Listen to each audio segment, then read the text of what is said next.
Assalamualaikum warahmatullahi wabarakatuh.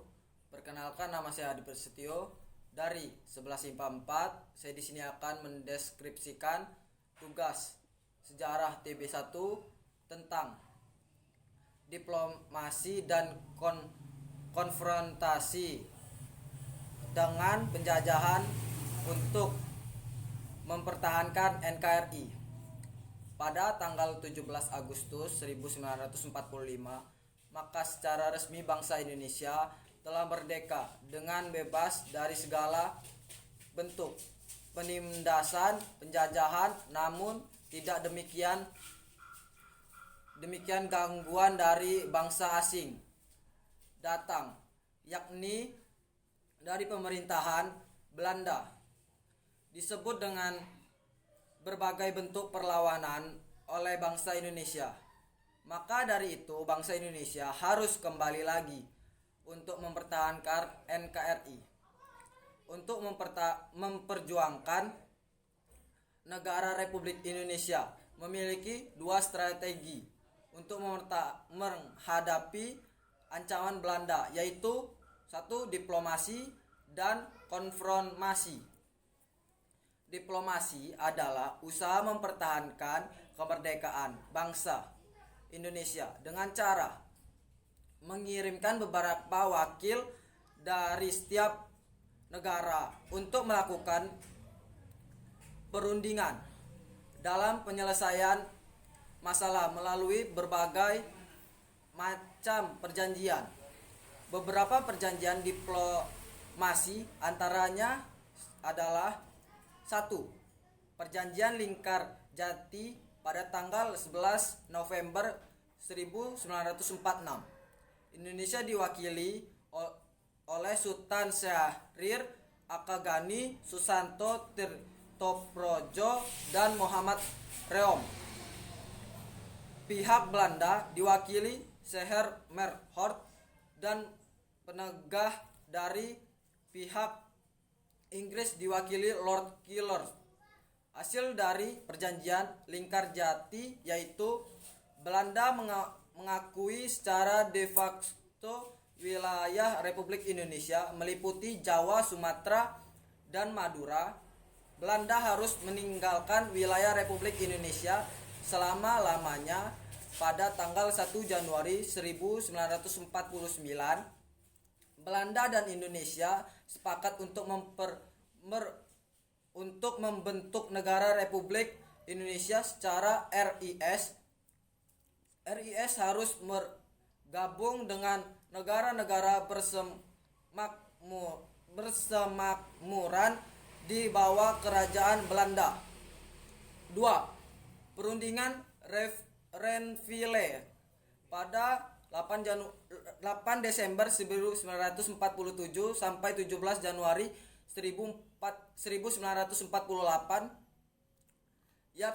Ada sebuah perundingan di atas kapal perang Angkatan Laut Amerika Serikat bernama US Renville. Indonesia diwakili oleh Syarifuddin dan Belanda diwakili oleh Abdul Qadir Widjojoatmojo. Dihadiri pula Komisi 3 negara yang diwakili oleh Richard Kirby, Paul van Zeeland, Frank Kiratham.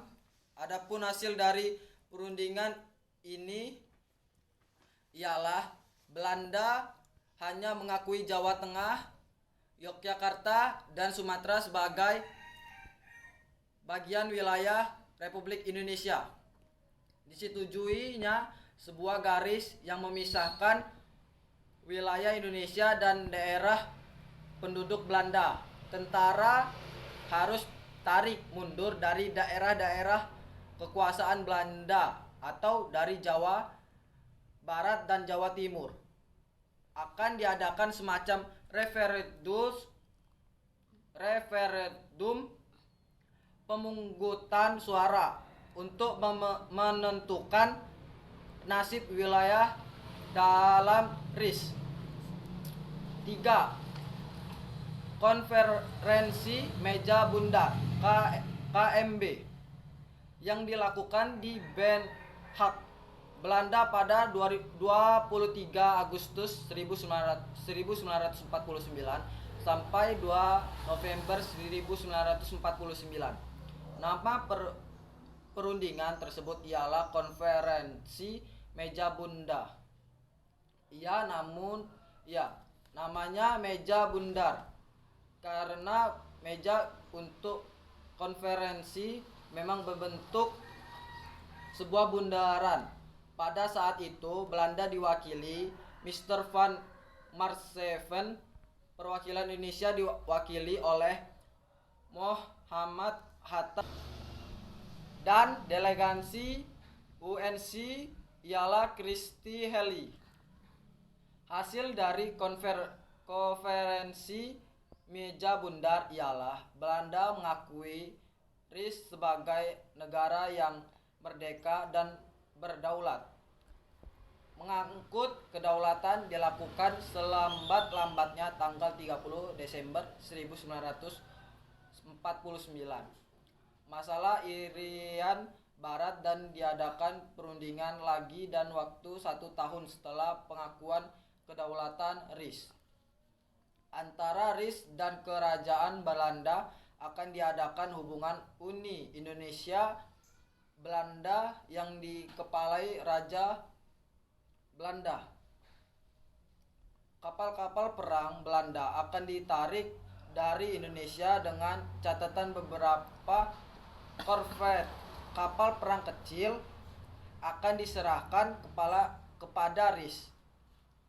Tentara kerajaan Belanda selekas mungkin ditarik mundur, sedang tentara kerajaan Hindia Belanda KNIL akan dibubarkan dengan catatan bahwa para anggota yang diperlukan akan dimasukkan dalam kesatuan TNI.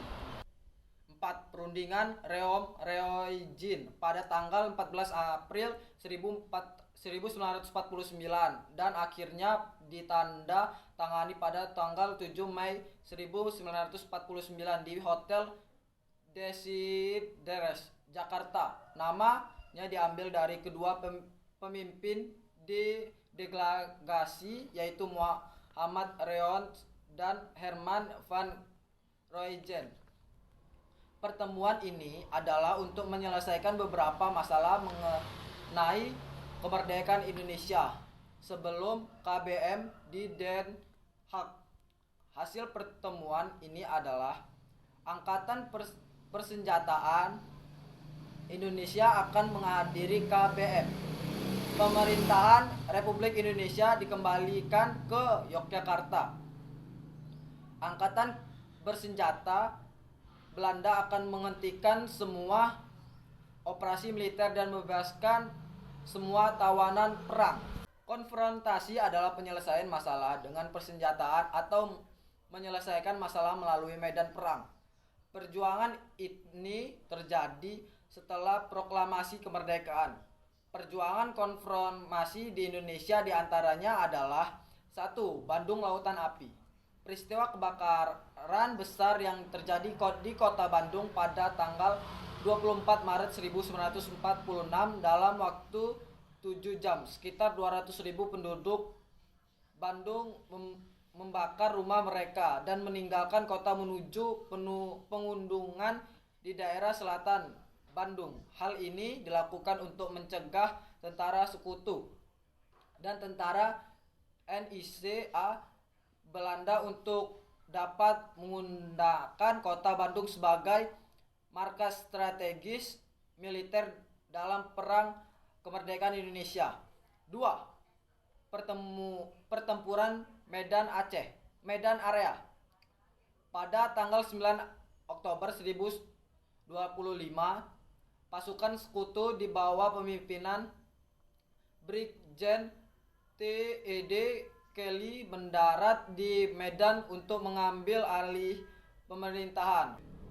Pada tanggal 10 Desember 1945, sekutu dan NICA melancarkan serangan besar-besaran terhadap kota Medan, dan pada bulan April 1946 sekutu berhasil menduduki kota Medan. Pada bulan Agustus 1946 dibentuk Komando Resimen Laskar Rakyat Medan Area untuk mengadakan serangan terhadap sekutu wilayah Medan. 3.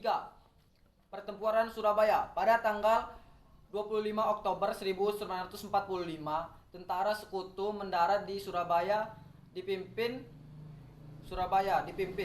pada tanggal 27 sampai 30 Oktober 1945 terjadi kontak senjata antara para pemuda Indonesia dengan pasukan Inggris.